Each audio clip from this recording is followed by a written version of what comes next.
Do you want a simple and very inexpensive light upgrade? Do you want to go from this to this?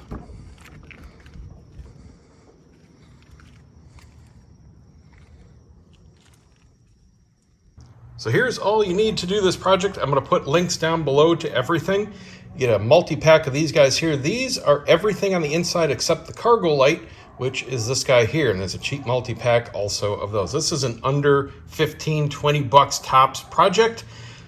Check on Amazon. There's usually a little coupon button to click and all that kind of good stuff. You're going to need something to pry the light covers off. I'm willing to bet pretty much everybody has a spudger tool. These things come in so many different products now, from phone repair parts to dash cams and whatnot. I've got a whole bunch of these here, but I'll put a link in case you don't.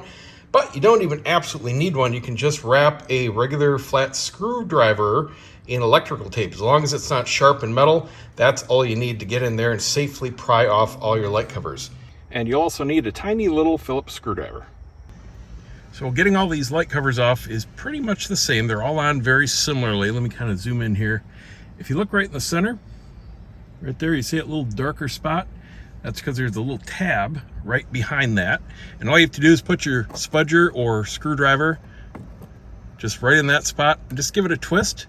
And all you're looking to do is pry the outer clear away from that tab. It's a little hard for me because I'm not left-handed and I'm trying to make sure the camera stays on it. Once you get that first one done on the side, just kind of get yourself in there with the spudger, pop open your sunglass holder, and then you can get your hand and just pop them down here like a laptop, going around, just doing one at a time. Carefully swing the last two off. Now you need to turn them off because they're going to get super hot while you're trying to grab them. So click your off button, let it cool down. So the visor lights are a little easier. There's only one tab. There's two plastic pieces. You want to get your tool in between the two. Just scoot it around to the left here. And there's your light. On these here, it's real easy just to get your corner of your tool in, kind of pry a little bit on the base of the bulb, and it pushes it right out of the socket. And then just push the new LED back in its place, and you're good to go. And don't forget to test each one as you do them so you don't have to go back. Works. To put these back in, slide it all the way against, give the tab a little push, test your centers. Works. There's your comparison. Center cover goes on in reverse. Snap these two corners here first. Gently pry it shut. And push just to make sure that the clips are in. Good to go. All right, now these back passenger ones were the biggest pain in the butt. They're tricky to get off and really hard to get on. Here's how you take them off. Put your tool in and get yourself a gap in the center. What we need to do is kind of bend it down to release two prongs that are on the front.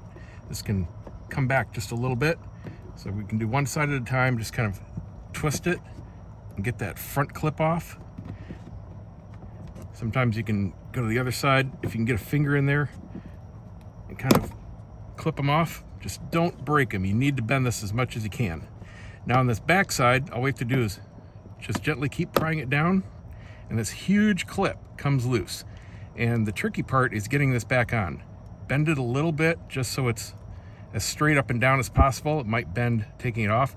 Go ahead and swap out your bulb, same as the other ones. Now here's the tricky part, and I see people even going to the dealer because they can't get these back on. This has to clear the headliner, a piece of plastic, and then the actual plastic mount. And you can see how thick it is. And it wants to snag on your headliner and the first piece of plastic. So what we have to do is start it at an angle and just kind of get it in the slot. Don't worry, we're not trying to clip anything in. You can't yet. Then bend it down again and get those front clips in, just making sure that they don't break. And then it'll sit like this, all right? The front two are in place. no matter how hard you push up on here, it's not going to clip. And this is, I've seen people just leave it like this because they can't get it. What you need to do is use your tool and press forward as hard as you can on that big clip. And you're going to make it clear that big stack of plastic that it has to seat up against. You're not going to break anything, don't worry, but push as hard as you can forward and up at the same time, just like a shoehorn. And as soon as you get it, it'll click. If you don't push far enough forward, it won't. Just keep pushing. There you go. That's it. There's our other side done. Oh, and by the way, if you're doing this like I am at night and you need to test and all of a sudden it doesn't work, just open the door and shut it, because they do time out after a few minutes. For the rear cargo light, just pry all along the clear and it just pops free of the plastic surround. And then once you can get to the sides of the actual lens, just put your tool in between here, work your way around and release it from the clips. And down on the switch side, there's a tiny little Phillips screw that you need to take out. And now you can finally just pull out the bulb and put in the new one. Put everything back in exactly in reverse. Now when you put the new one in, make sure that the LEDs are facing straight down.